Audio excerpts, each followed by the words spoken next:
ওয়াকারুজ্জামান বলছিল যে জীবনের হুমকি আছে জন্য আশ্রয় দিচ্ছে কিছু দুর্বৃত্তকে ক্যান্টনমেন্টগুলোতে। আজ আইএসপিআর থেকে জানানো হয়েছে যে জীবন বিপন্ন 24 জন রাজনৈতিক ব্যক্তিত্ব, 5 জন বিচারক, 19 জন অসামরিক প্রশাসনের কর্মকর্তা, 28 জন পুলিশ অফিসার, 487 জন পুলিশের বিভিন্ন পর্যায়ের সদস্য, বিভিন্ন পাবলিক বিশ্ববিদ্যালয়ের কর্মকর্তা সহ বিবিধ 12 জন এবং 51 জন পরিবার পরিজন সহ মানে স্ত্রী এবং শিশু সহ মোট 626 জনকে বিভিন্ন সেনানিবাসে আশ্রয় প্রদান করা হয়। আবার পরিস্থিতি উন্নতি হইলে 615 জন স্ব উদ্যোগে সেনানিবাস ত্যাগ করে।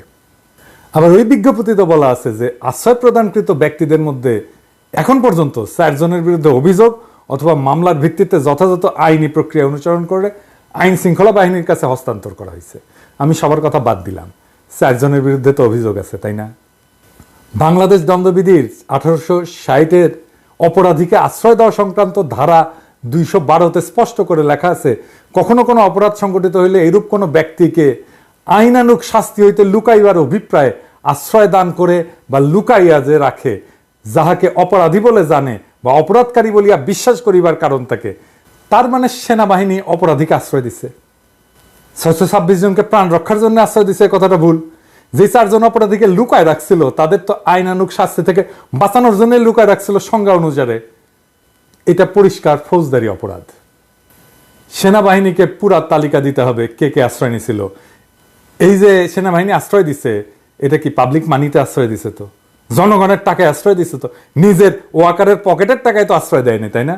কোন অথরিটিতে তারা ঠিক করলো যে তাদের জীবনের আশঙ্কা আছে? এটা কি প্রাতিষ্ঠানিক সিদ্ধান্ত ছিল নাকি কোনো ব্যক্তির সিদ্ধান্ত ছিল? আশ্রয় দেওয়ার পরে কেন যাইতে দিল সরকারের সাথে কথা না বলে, ক্রস চেক না করে? এটা যাতে দেওয়া যায়। আচ্ছা, এইবার একটা জরুরি প্রশ্ন। প্রতিরক্ষা মন্ত্রণালয় কার অধীনে? প্রফেসর ইউনূসের অধীনে। তো স্যার, আপনি কি জানতেন যে এই লোকগুলোকে আশ্রয় দেওয়া হয়েছে, আবার সাইডাও দেওয়া হয়েছে? যদি জানেন তাহলে আপনি অপরাধমূলক কাজে সাই দিলেন কিভাবে?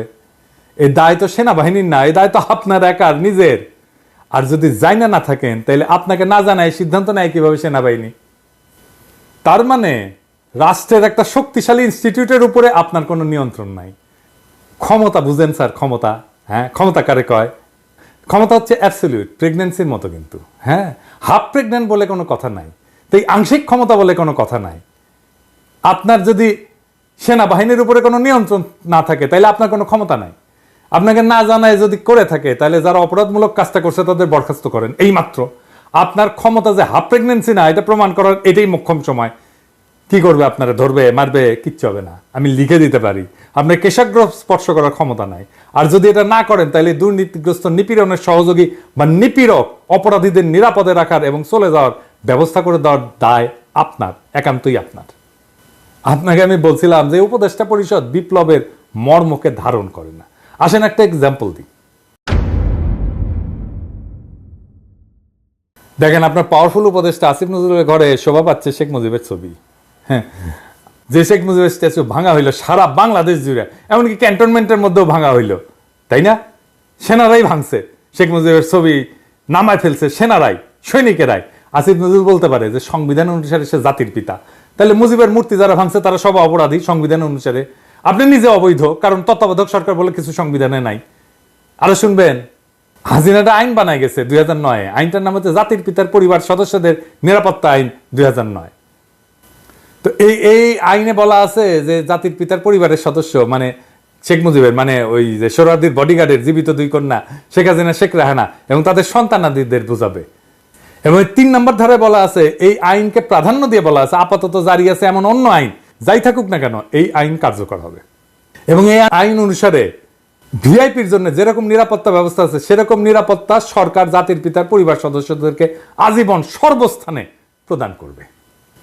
এবং এটার একটা উপধারা আছে 1, এখানে উল্লেখিত নিরাপত্তা প্রদানের ক্ষেত্রে সরকার পরিবার সদস্যদের মতামতকে প্রাধান্য দেবে এবং এই পরিবারের নিরাপত্তা বিধান সাথে তাদের দ্বারা নির্ধারিত শর্তে উক্ত পরিবার সদস্যগণের প্রত্যেকের জন্য নিরাপদ এবং সুরক্ষিত আবাসনের ব্যবস্থা গ্রহণ করবে এবং সেসব বিবেচনায় প্রয়োজনীয় অন্যান্য সুবিধাবলীও তাদেরকে প্রদান করবে।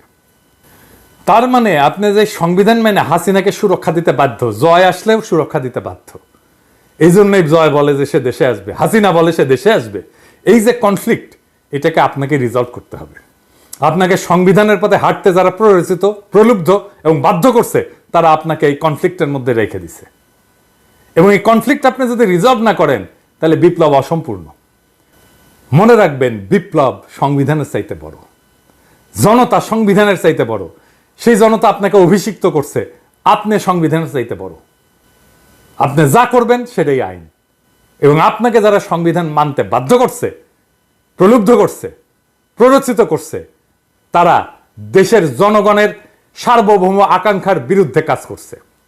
আমি আমার এপিসোডে শহীদদের কথা বলি মাঝে মাঝে। আজ আমি দুইজন আহতের কথা বলবো। প্রথমে হাফেজ হোসাইন এক হাত হারায় আর এক হাত নিয়ে লড়াইয়ে নামবে, যদি আবার ডাক আসে সেটা বলতেছে এক হাত হারায়। এমন হাজারো যুবক পঙ্গু হয়েছে, তাও লড়াইয়ের মনোবল তারা কিন্তু হারায়নি। শোনেন তার মুখেই কথাটা শোনেন। এবং যদি আমার দেশ আবারও যদি বিপদে পড়ে, ইনশাল্লাহ এই এক হাত দিয়ে আবারও লড়াইতে নেমে যাব ইনশাল্লাহ।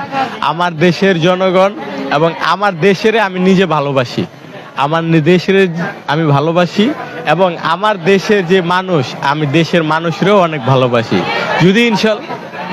যদি ইনশাল্লাহ আবার ডাক আসে, ইনশাল্লাহ এক হাত দিয়ে আবার লড়াই করতে যাব। আমি মাওলানায় পড়ি, হাফেজি শেষ করে মাওলানায় পড়ি।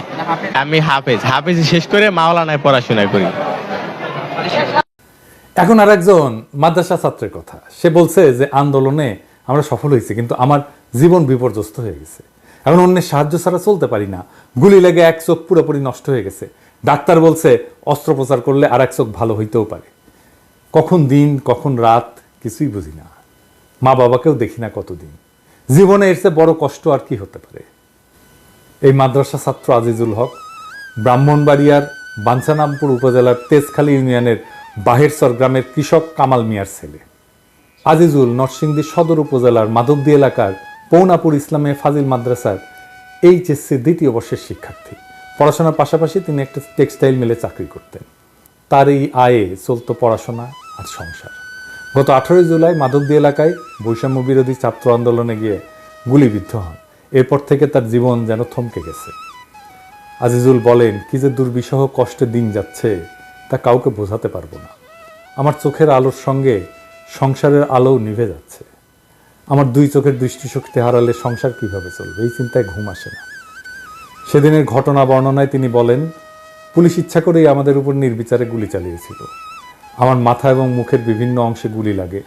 বন্ধুরা প্রথমে নরসিংদী সদর হাসপাতালে নিয়ে যায়, এরপর ঢাকা মেডিকেল কলেজ হাসপাতাল, পরে জাতীয় চক্ষু বিজ্ঞান ইনস্টিটিউট ও হাসপাতালে যাই। তখন রোগীর ভিড়ের কারণে ডাক্তাররা আমাকে রাখতে চাননি। ওই দিনই চক্ষু বিজ্ঞান ইনস্টিটিউটে অস্ত্রোপচার করা হয়। ডাক্তার জানান গুলি লেগে বাচক পুরোপুরি নষ্ট হয়ে গেছে। আজিজুলের বাবা কামাল হোসেন বলেন, টাকার অভাবে আমার সন্তান অন্ধ হয়ে যাবে এটা আমি ভাবতেই পারছি না। বড় ছেলের মৃত্যুর পর আজিজুল সংসারের হাল ধরেছে। লেখাপড়ার পাশাপাশি সে চাকরি করে সংসার চালিয়ে আসছে। তার চিকিৎসা করার মতো টাকা আমার কাছে নাই। এ পর্যন্ত যা চিকিৎসায় খরচ করা হয়েছে তার বন্ধু বান্ধব, আমাদের আত্মীয় স্বজনের কাছ থেকে নিয়েছি। আমার এই ছেলের কিছু হয়ে গেলে আমরা কিভাবে বাঁচব? আজিজুলের মতো হাজারো যুবক এই আন্দোলনের দৃষ্টিশক্তি হারিয়েছে। আর আপনার স্বাস্থ্য উপদেষ্টার আহতদের দেখতে যাওয়ার সময় হয় নাই। আহতদের একটা তালিকা পর্যন্ত করতে পারে নাই স্বাস্থ্য মন্ত্রণালয়। অনেকে চিকিৎসার জন্য হাহাকার করতেছে, টাকার অভাবে চিকিৎসা করতে পারতেছে না। এমনিতে আওয়াজ দিচ্ছে সমস্ত চিকিৎসার দায়িত্ব নিলাম। খবরের কাগজে কি লেখা হচ্ছে? কোনটা বিশ্বাস করবো? আপনার চিকিৎসার দায়িত্ব নিছেন নাকি নেন নাই? কি আর বলবো। আপনার সরকার কিন্তু অস্বাভাবিক দ্রুততায় জনপ্রিয়তা হারাইতেছে। ওদের চোখের আলো নিভে গেলেও আগামীর বাংলাদেশ আপনার চোখে দেখতে চাইছিল ওরা। ওদের শরীর পঙ্গু হয়ে গেলেও আপনার শক্তিতে উঠে দাঁড়াইতে চাইছিল ওরা। এটি বিপ্লবী সরকার। বিপ্লবী সরকার বিপ্লবের সৈনিকদের দেখভাল করে, বিপ্লবকে রক্ষা করে, বিপ্লবের মর্মকে ধারণ করে। প্রফেসর ইউনূস, আপনি কি তাদের চোখের আলো হতে পারবেন? আপনার উপরে ভর দিয়ে কি পঙ্গু যোদ্ধারা উঠে দাঁড়াতে পারবে? বাংলাদেশ কি আদৌ এই ধ্বংসস্তূপ থেকে আবার উঠে দাঁড়াতে পারবে? এটা নির্ভর করতেছে একমাত্র এবং একমাত্র আপনার উপরে। আমরা পুরা জাতি আপনার দিকেই তাকায় আছি। বিপ্লব যেন রক্ষিত হয়, বিপ্লব যেন অগ্রসর হয়, বিপ্লব যেন বেহাত হয়ে না যায়। আশা করি আমাদের সকলের আকাঙ্ক্ষা আপনি বাস্তবায়ন করবেন এবং এই সকলের আকাঙ্ক্ষা বাস্তবায়ন করার জন্য প্রথম যেই কাজটা আপনার নিরঙ্কুশ ক্ষমতা প্রতিষ্ঠিত করবেন। সারা দেশবাসী আপনার সাথেই আছে, সারা দেশবাসী আপনার সাথেই থাকবে। ইনকিলাব জিন্দাবাদ।